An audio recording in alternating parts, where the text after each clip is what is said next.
Confidence is something that everyone wants, but most people think that you're either born with it or you're not. For a long time, I thought confident people just had something I didn't.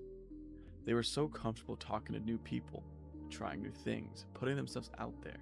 But over time, I realized that confidence isn't something you just have, you actually build it. And today, I want to share what I've learned about building self-confidence and what has actually helped me become more confident. Let's first talk about what confidence really is. One of the biggest misconceptions about confidence is that people believe confident people never get scared, and this is just not true. Confident people get nervous too. They get scared and they doubt themselves. The difference is they don't let these feelings stop them from taking action. Confidence isn't believing that you'll never fail. It's believing that you'll be okay even if you do.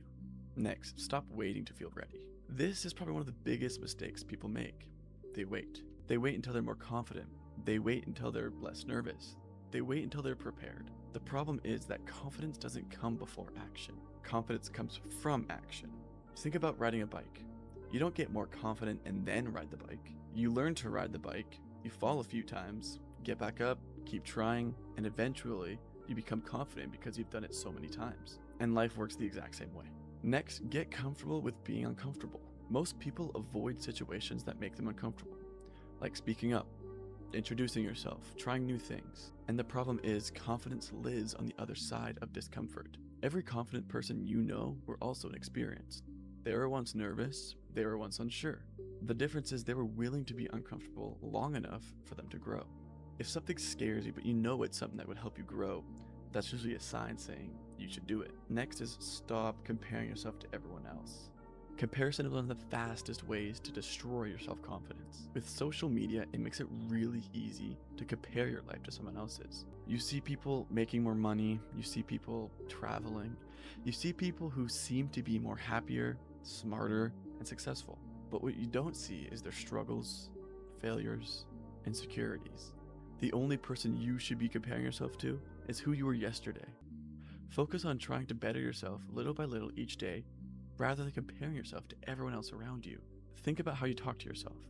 A lot of us are way harder on ourselves than we would ever be on someone else. When we make a mistake, we criticize ourselves. When we fail, we beat ourselves up. But imagine your friend came up to you and shared that they made a mistake. You wouldn't attack them, you wouldn't call them worthless, you'd be there and support them. You tell them that mistakes happen and tell them to keep going. So try offering yourself that same kindness. Next, build confidence with small wins. Confidence doesn't come from one massive achievement. It comes from small, stacking wins. Every workout completed, every goal achieved, every conversation you were nervous to have, and every challenge you overcame.